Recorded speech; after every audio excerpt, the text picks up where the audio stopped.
Hello everyone, स्वागत है आप सभी का रीजनिंग की आज की हमारी क्लास में। आज की हमारे रीजनिंग की दूसरी क्लास है। पहली क्लास जो है ऑलरेडी आ चुकी है बिहार जीविका भर्ती 2025 की, और उसमें हमने कंसेप्ट को देखा हुआ था। जो सिगमेंटिक एनालॉजी हमने उसमें कवर किया हुआ है। सिगमेंटिक, ठीक है, सिगमेंटिक एनालॉजी क्या होती है, उसके कितने टाइप्स होते हैं, और उस पर कुछ प्रश्न भी हमने किए थे।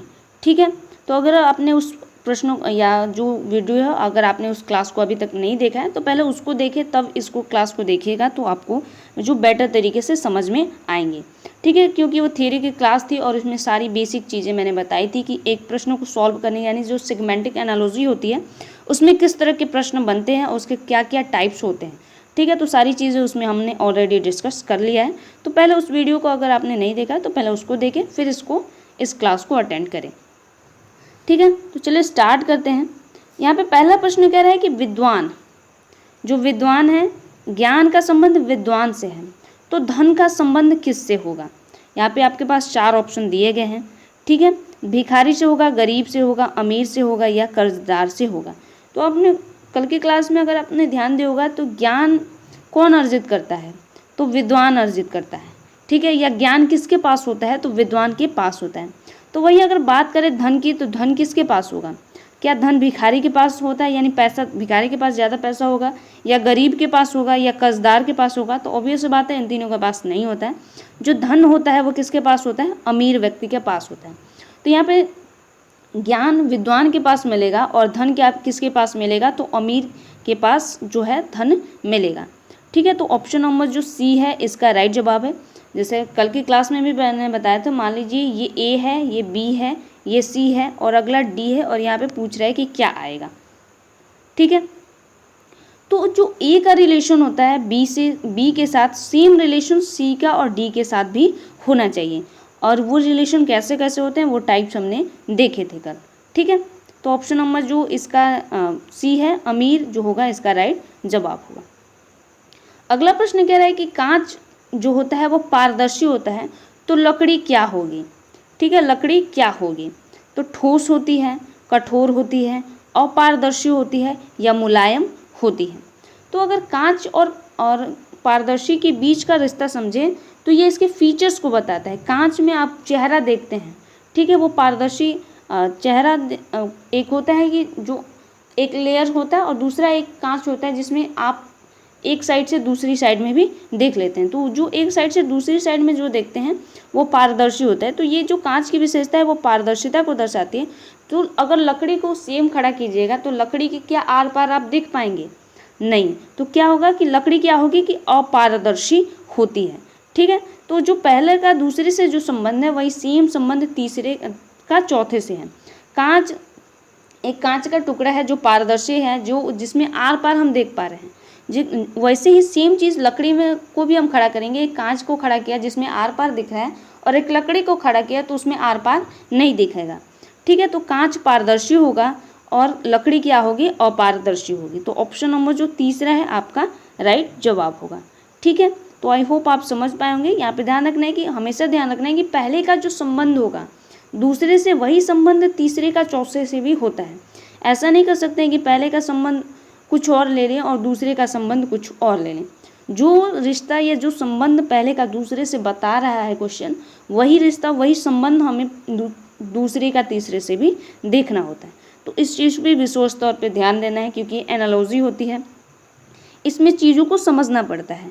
ठीक है, अगला प्रश्न कह रहा है कि किसान खेत से संबंधित है, किसान का संबंध खेत से है, तो कलाकार का संबंध किससे होगा।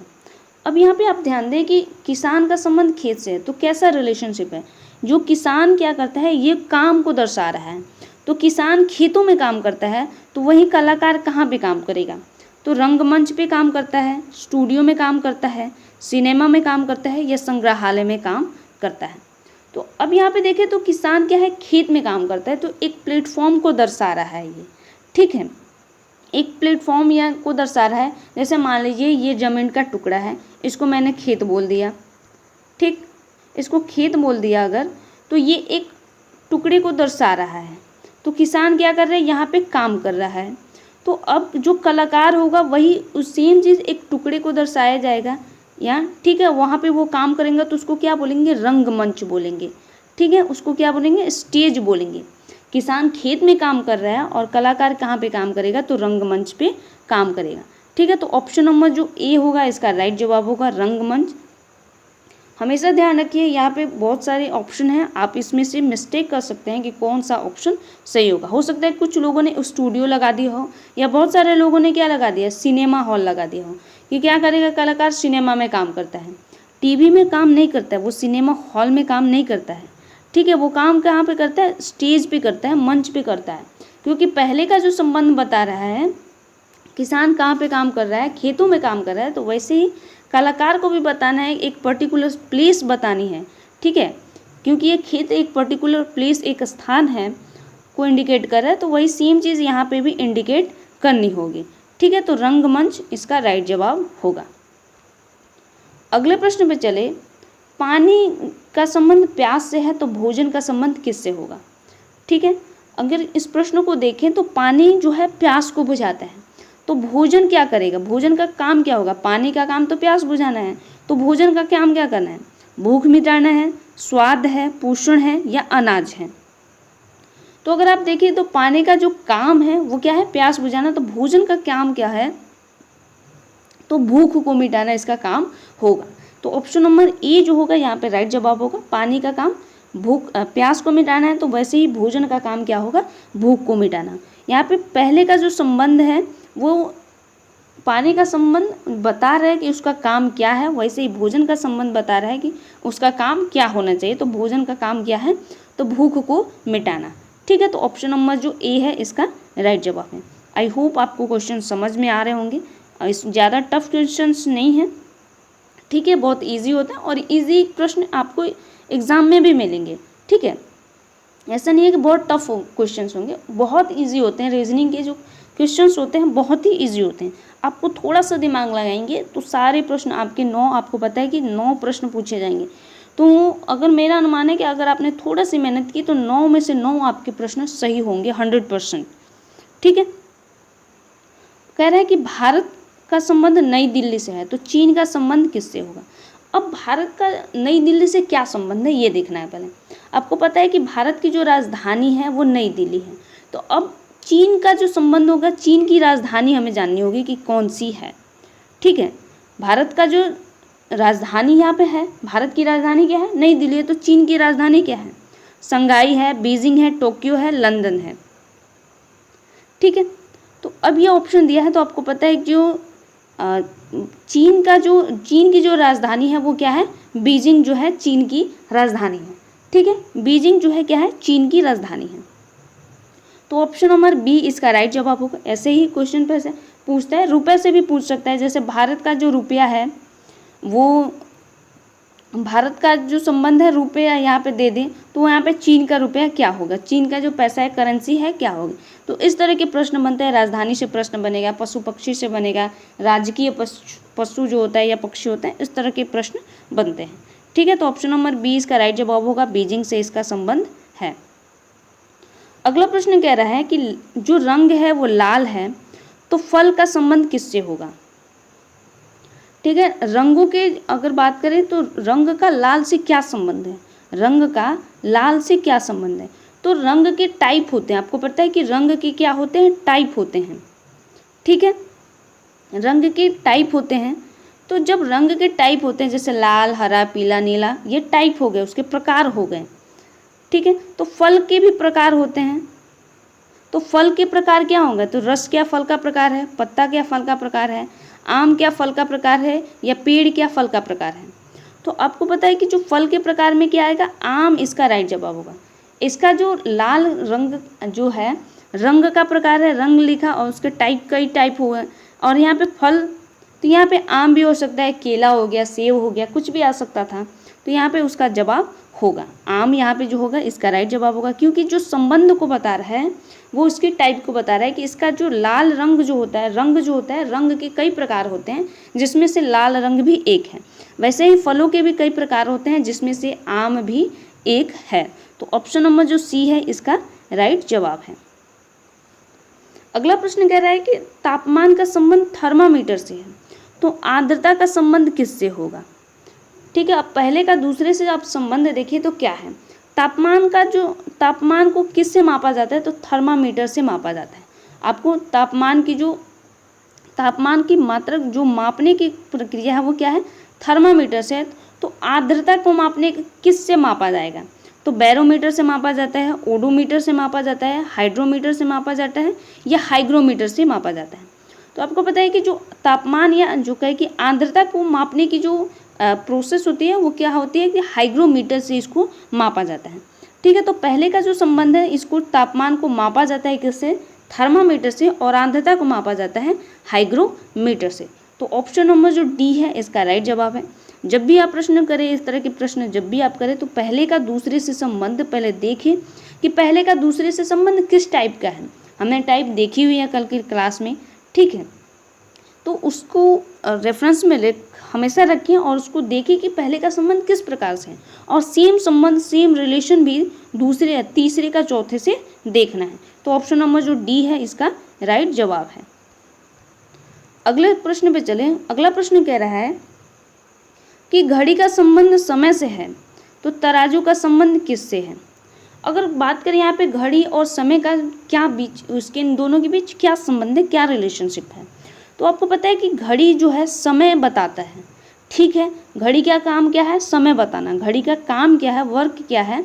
तो समय को बताना है। तो वही तराजू का अगर बात करें, तराजू का काम क्या है? तराजू कौन सा काम करता है? तो भार है, गति है, दूरी है, लंबाई है। तो घड़ी का जो काम है या घड़ी से क्या इंडिकेशन मिलता है? तो टाइम पता चलता है, घड़ी से हमें टाइम पता चलता है। वहीं तराजू से हमें क्या पता चलता है? तराजू से हमें भार यानी वेट पता चलता है, ठीक है। तो पहले का जो संबंध है पहले का दूसरे से जो संबंध है, तीसरे का चौथे से भी वही होगा।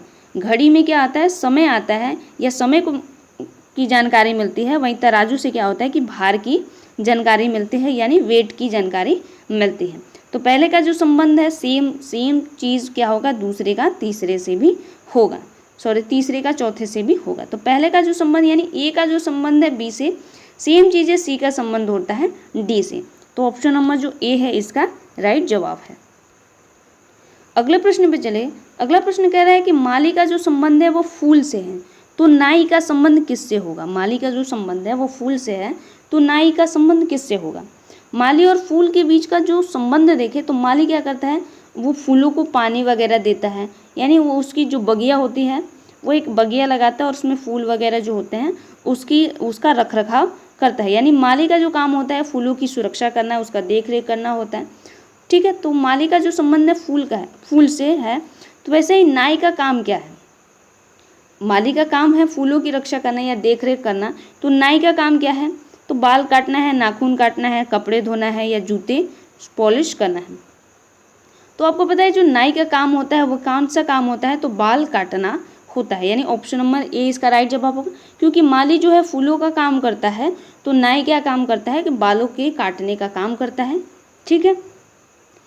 माली फूलों का काम करता है और नाई क्या करता है? बालों को काटने का काम करता है, ठीक है। तो इसलिए ऑप्शन नंबर जो ए होगा इसका राइट जवाब होगा। अगला प्रश्न कह रहा है कि सच्चाई का संबंध झूठ से है, तो आशा का संबंध किससे होगा? अब पहले का जो ऑप्शन सच्चाई का जो संबंध झूठ से अगर देखें तो ये क्या है? सच्चाई और झूठ ये क्या है? विपरीत शब्द हैं, ठीक है। अपोजिट जिसको बोलते हैं या उल्टा जिसको बोलते हैं, उल्टे शब्द हैं, विपरीत शब्द हैं, ठीक है। अपोजिट वर्ड्स हैं ये। तो सच्चा यानी झूठा। तो आशा का जो अर्थ होगा क्या होगा? खुशी होगी, निराशा होगा, विश्वास होगा या सपना होगा? आशा का जो विपरीत शब्द होता है या विपरीतार्थ जो शब्द होता है आपको पता है कि निराशा होती है। आशा, निराशा, ठीक है। और सच्चाई या सत्य और झूठ, सच्चाई और झूठ, ठीक है। तो पहले का जो ऑप्शन पहले का जो ए का जो संबंध बी से है, सेम संबंध सी का डी से भी होना चाहिए। तो सी का सेम संबंध डी से होगा, यानी ऑप्शन नंबर बी इसका राइट जवाब होगा। सच्चाई यानी यहाँ पे जो टाइप होती है, ये जो टाइप है वो विपरीत शब्द का है, यानी विलोम शब्द जिसको बोलते हैं, अपोजिट वर्ड जिसको बोलते हैं वो है, ठीक है। सच का मतलब होता है यहाँ पे अपोजिट है झूठ, तो आशा का मतलब होगा निराशा, ठीक है। तो यहाँ पे निराशा, इसका राइट जवाब होगा ऑप्शन नंबर बी। तो ये इसमें 10 प्रश्न थे और 10 प्रश्न हमने कंप्लीट कर लिए हैं। ठीक है, 10 प्रश्न थे, हालांकि आपके एग्जाम में 9 प्रश्न पूछे जाएंगे इससे। ठीक है, 9 प्रश्न पूछे जाएंगे, हालांकि मैंने इसमें 10 प्रश्नों को ऐड किया हुआ है ताकि जो हम प्रैक्टिस सेट अच्छे से कर सकें। ठीक है, तो आई होप आपको ये क्लास पसंद आई होगी। मैंने बहुत बेसिक से समझाने की कोशिश की है। ठीक है, तो आज की क्लास आपको कैसी लगी कमेंट में ज़रूर बताइएगा। अगर कोई भी आपको डाउट हो रहा है, कोई भी अगर प्रश्न आपको समझ में नहीं आ रहा है कि कैसे सॉल्व करें, तो कमेंट में पूछ सकते हैं। ठीक है, अगले वीडियो में या अगले क्लास में मैं उसको आपको समझाने की कोशिश करूँगी। ठीक है गाइस, तो मिलते हैं नेक्स्ट क्लास में, तब तक के लिए धन्यवाद।